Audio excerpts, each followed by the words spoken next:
नमस्कार, खबरें अब तक में आपका स्वागत है। मैं हूं आपके साथ पवन शर्मा। खबरें अब तक में आज बात होगी पीएम मोदी के द्वारा काशी को दी गई 2 करोड़ की सौगात की, आतंकी तहब्बुर राणा की कोर्ट में हुई पेशी की और रणभोर में टाइगर सफारी का आनंद लेते राहुल गांधी का। साथ ही अंत में आपसे एक खास मुद्दे पर भी करेंगे चर्चा, लेकिन इससे पहले आइए नजर डालते हैं इस वक्त की हेडलाइंस पर।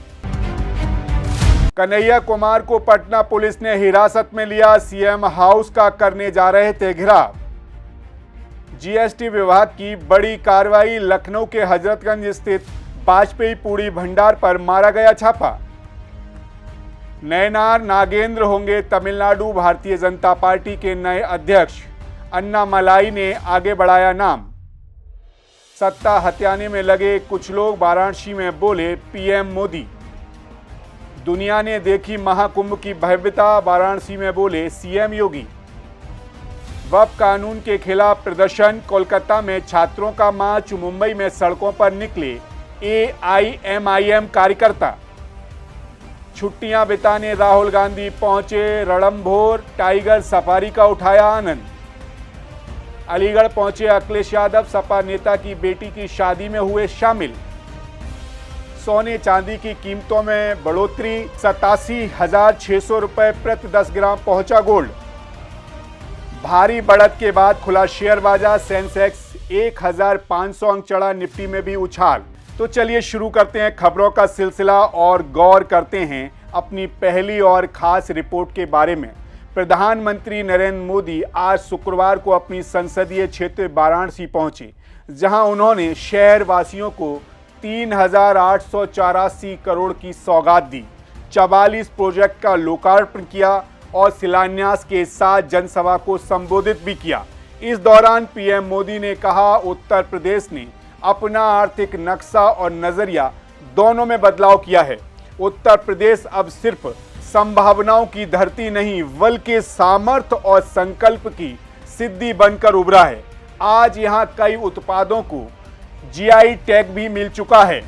प्रधानमंत्री नरेंद्र मोदी ने 44 महत्वपूर्ण परियोजनाओं का शिलान्यास और लोकार्पण किया। उनके काशी पहुंचने पर सीएम योगी समेत सभी भारतीय जनता पार्टी के नेताओं ने उनका जोरदार और भव्य स्वागत किया।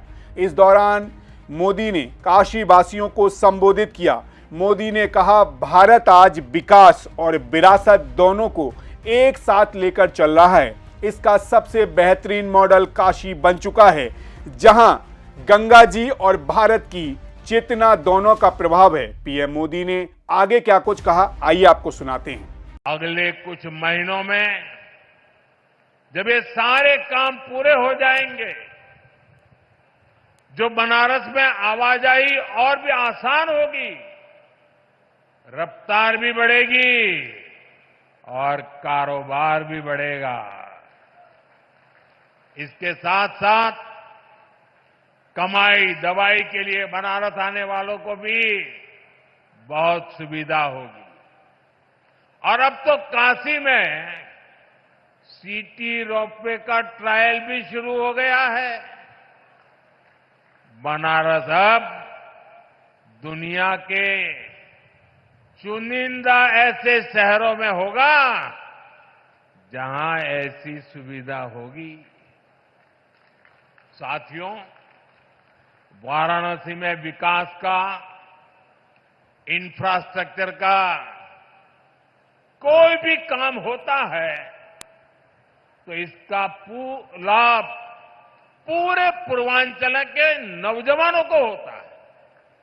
हमारी सरकार बहुत जोर इस पर भी है कि काशी के युवाओं को स्पोर्ट्स में आगे बढ़ने के लगातार मौके मिले।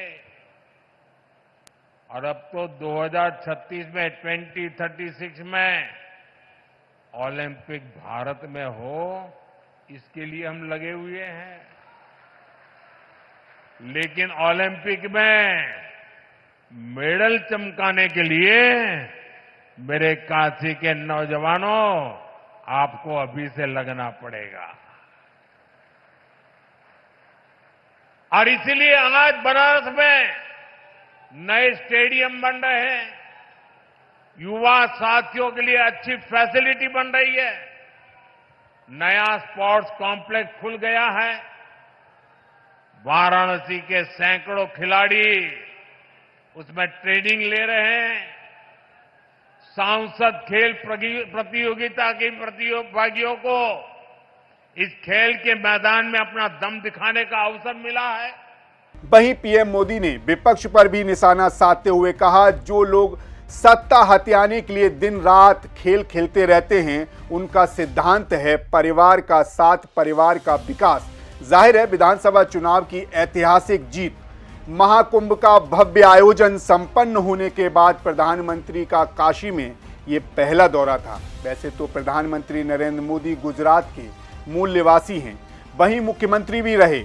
वह 2014 में वाराणसी संसदीय सीट से सांसद बने। प्रधानमंत्री की कुर्सी दिल्ली में संभालने के बावजूद उन्होंने काशी को नहीं छोड़ा। उनको जब भी मौका मिलता है वह अपने क्षेत्र काशी पहुंच जाते हैं। वहां काशी आने और काशी वासियों से संवाद करने का बहाना खोजते रहते हैं। इसी का परिणाम है कि लगभग 11 वर्षों में वे 50वीं बार आज काशी पहुंचे, जहां उनका भव्य स्वागत किया गया। खैर, रुख करते हैं अपनी अगली रिपोर्ट की तरफ। मुंबई आतंकी हमले के मुख्य आरोपी तहब्बुर राणा को एनआईए की टीम अमेरिका से लेकर भारत आ गई है। भारत लाने के बाद राणा को एनआईए की स्पेशल कोर्ट में पेश किया गया, जहां उसे 18 दिनों की रिमांड पर एनआईए के हवाले कर दिया गया। अब एनआईए उससे इन 18 दिनों में कड़ी पूछताछ करेगी। वहीं आज उनकी कुछ तस्वीरें भी सामने आईं, जिसमें वह जंजीरों में बंधा हुआ दिखाई दिया। राणा के खिलाफ अब दिल्ली में मुकदमे की जमीन तैयार की जा रही है। आपको बताते चलें कि राणा के कोर्ट पहुंचने से पहले ही 26/11 आतंकी हमले से जुड़े केस की फाइल्स और ट्रायल कोर्ट के विशेष दस्तावेज को विशेष एनआईए कोर्ट तक पहुंचा दिए गए थे। वहीं कोर्ट के बंद कमरे में हुई पेशी में एनआईए ने पुलिस हिरासत की मांग करते हुए पुख्ता सबूतों का हवाला दिया, जिनमें ईमेल्स शामिल हैं। एनआईए ने अदालत से कहा कि साजिश का पर्दाफाश करने के लिए आरोपी से पूछताछ जरूरी है। इसके बाद राणा को एनआईए के हवाले कर दिया गया।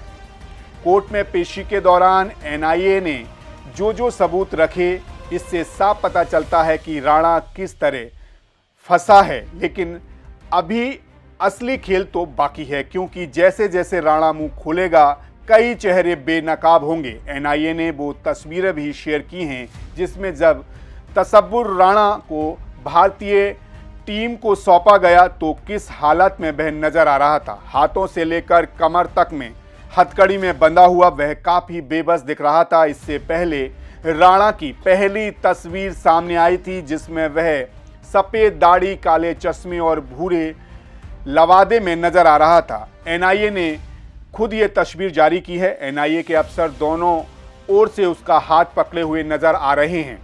आपको बता दें 2008 में हुए मुंबई आतंकी हमले में 175 लोगों की मौत हो गई थी, जबकि 300 से ज़्यादा लोग घायल हुए थे। वहीं ऐसे में ये भारत की एक कड़ी जीत है। वहीं कोर्ट ने फिलहाल फैसला सुरक्षित रखा है। वहीं तसब्बुर राणा की कस्टडी के दौरान एनआईए रोजाना पूछताछ की एक डायरी तैयार करेगी। आज से उससे पूछताछ का सिलसिला शुरू हो जाएगा। ऐसे में पूछताछ से बचने के लिए राणा खुद को कस्टडी के दौरान नुकसान न पहुंचाए, उसका भी खास ध्यान रखा जाएगा। खैर, इसी के साथ खबरें अब तक में बढ़ेंगे अगली रिपोर्ट्स की ओर।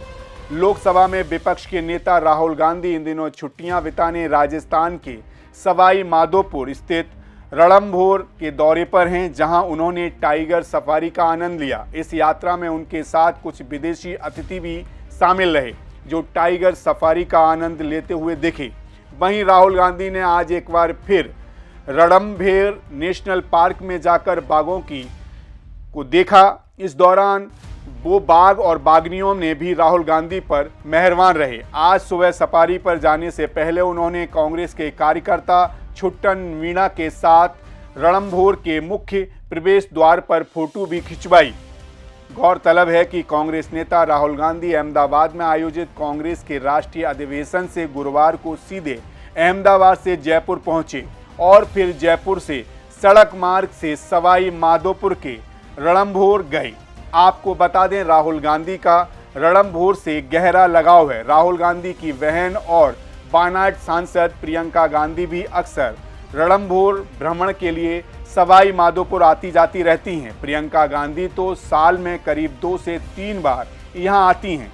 प्रियंका के अलावा सोनिया गांधी भी रणथंभौर आ चुकी हैं। वहीं राजीव गांधी को रणथंभौर से गहरा लगाव रहा है, वो भी रणथंभौर जाया करते थे। वहीं राहुल गांधी के दौरे को लेकर प्रशासन भी पूरी तरह से अलर्ट है। मौके पर सुरक्षा के चकाचौंध इंतजाम किए गए हैं। रणथंभौर नेशनल पार्क में राहुल गांधी के साथ उनके कुछ विदेशी और देश के भी कुछ खास लोग नजर आए, जो उनके साथ रणथंभौर में टाइगर सफारी का लुत्फ उठा रहे थे। खैर, जाते जाते आपको एक और खास मुद्दे से रूबरू करा देते हैं। लखनऊ की मशहूर वाजपेयी पूड़ी शॉप पर जीएसटी का छापा पड़ा। जीएसटी की टीम ने पिछले 5 साल का हिसाब मांगा, जिसका डेटा मिलान किया गया। मिलान में टीम को बड़ी गड़बड़ी देखने को मिली। बताया जा रहा है कि जितने की बिक्री हुई उसका पूरा जीएसटी भुगतान नहीं किया गया, जहां टैक्स चोरी की चर्चाएं तेज हो गईं। आपको बता दें, टीम ने दुकान को सील करते हुए वहां मौजूद मशीनें जब्त कर ली हैं। टीम के द्वारा रोजाना के ट्रांजैक्शन यानी कि खरीदारी बिक्री की बारीकी से जांच की जा रही है। वहीं लखनऊ की सबसे चर्चित और भीड़भाड़ वाली दुकान में शामिल वाजपेयी पूड़ी भंडार पर हुई इस कार्रवाई से इलाके में हलचल मच गई है। ये दुकान हजरतगंज थाना क्षेत्र में आती है। जांच दल के द्वारा दुकान के मालिक से भी पूछताछ की जा रही है। वहीं छापे के बाद दुकान के बाहर सुरक्षाकर्मी तैनात कर दिए गए हैं। आपको बता दें, बीते महीने जीएसटी विभाग ने लखनऊ के कैंट स्थित 56 भोग मिष्ठान शॉप पर भी छापेमारी की थी, जहां छापे के दौरान जीएसटी अधिकारियों ने दुकान से कागजात और इलेक्ट्रॉनिक्स डेटा जब्त किया। 56 भोग लखनऊ में अपने स्वादिष्ट मिठाइयों के लिए प्रसिद्ध है। पहले भी इस प्रतिष्ठान पर टैक्स चोरी के आरोप लगते रहे हैं। वहीं अब वाजपेयी पूड़ी शॉप इसका शिकार हुई है। अब ये देखना होगा कि जीएसटी इस छापे के बाद क्या ठोस कार्रवाई करते हैं। खैर, आपकी इस मुद्दे पर क्या राय है, हमें ज़रूर बताइएगा। कमेंट कर सकते हैं हमारे सोशल मीडिया प्लेटफॉर्म पर। फिलहाल के लिए मुझे दीजिए इजाज़त। आप बने रहिए सी न्यूज़ भारत के साथ। हर खबर आपके साथ, आपके हाथ।